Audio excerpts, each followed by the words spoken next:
Hello, आप सभी का संस्कृत व्याख्यानम चैनल में हार्दिक स्वागत है। जैसा कि आप लोग जान रहे हैं कि हम लोग इस समय समास को समझ रहे हैं।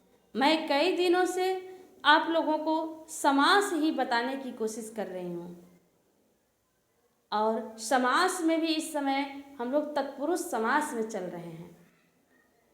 वैसे तो हम लोग तत्पुरुष समास को लगभग समझ ही चुके हैं, लेकिन तत्पुरुष समास में कुछ और समास हैं, छोटे छोटे समास हैं जिनका नाम तत्पुरुष ही है। हम लोग इस समय उन्हें ही समझ रहे हैं।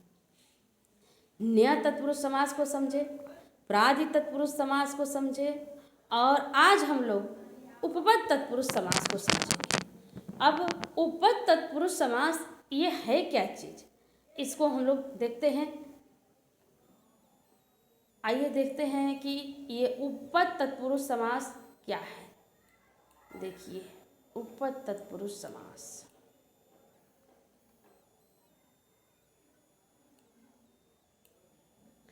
उपपद का अर्थ होता है पद के पास। उप का मतलब होता ही है पास। उप का मतलब क्या होता है? पास। उपपद यानी पद के पास। आप लोग इस तरह से इसको दिमाग में बैठा लीजिए कि उप का मतलब होता है पास और उपपद यानी पद के पास, तो उपपद तत्पुरुष समास। अब क्या पद के पास रहता है ये देखना है। कृत्य प्रत्यय युक्त पद से पूर्व जो पद होता है उसे उपपद कहते हैं। कृदंत प्रत्यय में ही आता है कृत प्रत्यय, और उस कृत्य प्रत्यय से युक्त अगर कोई पद है और उसके पास उससे पूर्व जो पद आएगा उसे ही हम उपपद कहते हैं। किसे हम उपपद कहते हैं, इसको आप लोग ध्यान में रखिए। कृत्य प्रत्यय से युक्त यदि कोई पद है और उससे पूर्व जो पद आता है उसे ही हम उपपद कहते हैं। इसको आप लोग ध्यान में रखिएगा कि उपपद का मतलब क्या है। तो उपपद का मतलब है कि पद के पास। तो किस पद के पास? तो वह पद जो कृत प्रत्यय युक्त होगा, उसके पूर्व जो पद आएगा उसे ही हम उपपद कहेंगे। अब देखिए, और उपपद का जो समास होता है कृत्य प्रत्यय के साथ, वह उपपद तत्पुरुष समास हुआ। कुंभम करोति इति कुंभकारः। ध्यान दीजिए, कुंभम करोति इति कुंभकारः, यानी जो कुंभ करता है, जो कुंभ यानी घड़ा बनाता है, जो घड़ा बनाता है वह क्या हो गया? कुंभकार। क्या हो गया? कुंभकार, कुंभकारः। अब देखिए, कारः जो बना है, कारः शब्द, ये कृत प्रत्यय युक्त है। यह क्या है? कृत प्रत्यय युक्त है। और इसके पहले जो पद आया है कुंभ, यह उपपद हो गया। इस तरह से यह उपपद तत्पुरुष समास कहलाया। अब देखिए, तो यह तत्पुरुष कैसे कहलाया, इसको आप ध्यान से देखिए। तो कारः यानी बनाने वाला, कुंभकारः घड़ा बनाने वाला। तो घड़े की बात हम नहीं कर रहे हैं, घड़ा बनाने वाले की बात कर रहे हैं। तो प्राथमिकता बाद वाले पद की हो जा रही है, इसलिए तत्पुरुष समास ही है। तो कौन सा तत्पुरुष है? उपपद तत्पुरुष समास है। यहाँ पर जैसा कि मैं बता चुकी हूँ कि यहाँ पर कार पद जो है कृत्य प्रत्यय युक्त है, इसका समास उपपद शब्द कुंभम से हुआ है। उपपद तत्पुरुष में अंत में क्या होता है? उपपद तत्पुरुष में अंत में जो है क्या होता है, देखते हैं अंत में क्या होता है। ऐसे कृत प्रत्यांत पद होते हैं जिनका स्वतंत्र रूप से प्रयोग नहीं होता है, वे किसी न किसी शब्द में सट करके ही रहते हैं। जैसे जैसे देखिए कर्मम करोति, कर्म कारः, ये जो कृत प्रत्यय युक्त कारः शब्द है यह अकेले इसका मतलब नहीं बनेगा, अकेले इसका मतलब नहीं बनेगा, यह किसी न किसी शब्द में सट करके ही रहेगा, तभी इसका अर्थ निकलेगा, यही बता रहा है। और यह कर्मम देखिए उपपद है और इसके साथ करोति है, और यहाँ पर कृत प्रत्यय जो इसमें है, कृत प्रत्यय युक्त यह शब्द है कारः, तो यह अकेले कोई अपना अर्थ प्रकट नहीं कर सकता है, अकेले यह कुछ नहीं बता सकता है। जब यह किसी शब्द के साथ सटेगा तभी इसके अर्थ का महत्व होगा। अब यहाँ पर देखिए, यहाँ पर कर्म कारः, कर्म करने वाला, कर्म करने वाला ऐसा अर्थ निकल रहा है, लेकिन कारः कहेंगे तो इसका कोई अर्थ नहीं निकलेगा।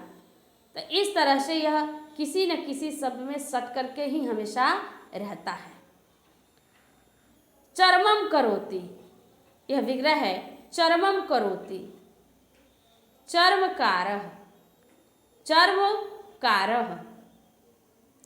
यहाँ भी देखिए कृत प्रत्यय युक्त शब्द है कारः, यहाँ भी अकेले इसका कोई मतलब नहीं बनेगा, लेकिन उपपद के साथ है, इस पद के साथ है तो इसका मतलब बन रहा है चर्म कारः, यानी जिसको हम जाति का चमार कहते हैं, चमड़ा का काम करने वाला, चमड़ा का काम करने वाला चर्म कारः। आगे देखिए धनम ददाति, धनदह, यहाँ दह जो है बना हुआ है, इसका भी अकेले कोई मतलब नहीं होगा।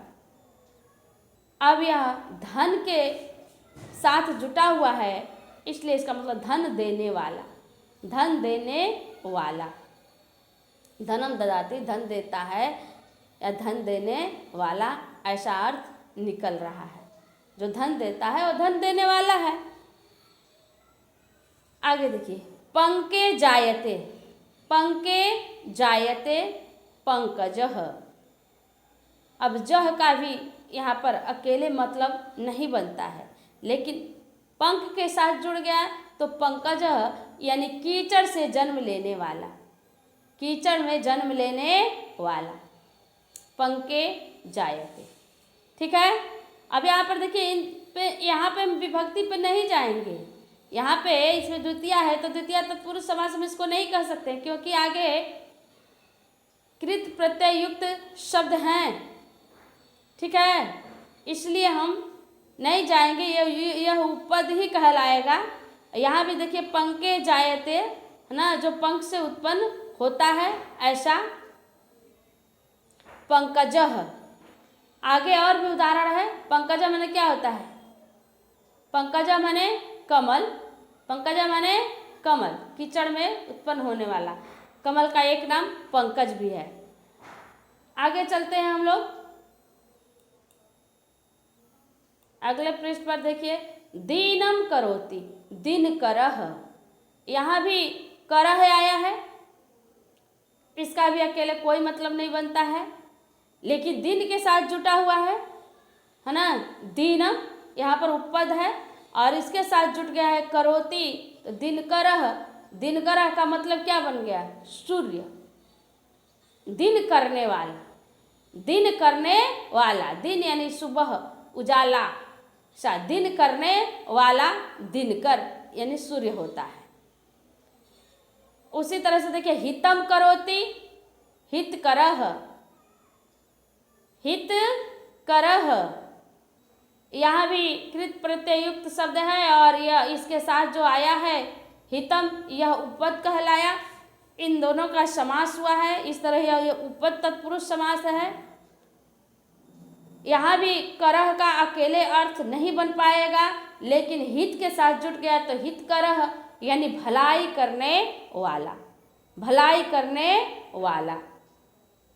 आगे देखिए, स्वर्णम करोति स्वर्णकारः, स्वर्णम करोति स्वर्णकारः।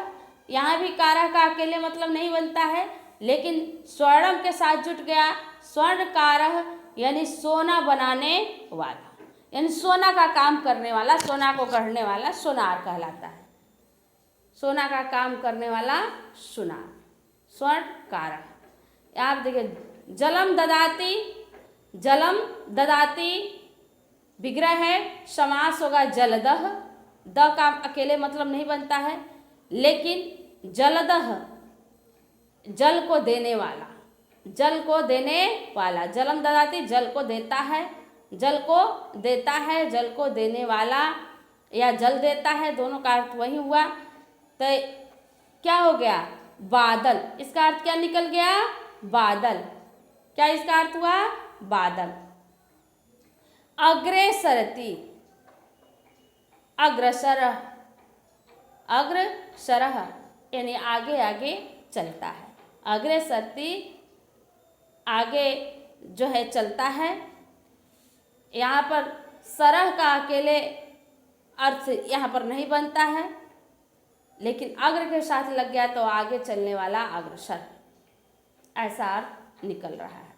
सामम गायति, जो साम का गायन करता है, साम यानी साम वेद, साम वेद का गायन करता है, इसका समास हुआ है सामगः। देखिए, ग कृत प्रत्यय शब्द क्या है, ग। तो यहाँ गह का भी अकेले अर्थ नहीं बन पाएगा, लेकिन साम के साथ लग गया सामगः यानी साम वेद का गायन करने वाला, साम वेद का गायन करने वाला, जो साम वेद का गायन करता है। यहाँ भी साम वेद का गायन करता है, यहाँ भी साम वेद का गायन करता है, यानी साम वेद को गाने वाला, ऐसा अर्थ निकल रहा है। तो इस तरह से आप लोग उपपद तत्पुरुष समास को भी समझे। उपपद तत्पुरुष समास किसे कहते हैं, कैसे इसको बनाया जाता है। इसी तरह से तत्पुरुष समास के कुछ और भी भेद हैं, जिनको हम आप लोगों को बताएंगे। और कई भेद हैं, जैसे तत्पुरुष समास के भेद हैं कर्मधारय समास, कर्मधारय में कई सारे भेद हैं, जिनको कि हम लेकर के अगले वीडियो में आएंगे। अभी के लिए इतना ही।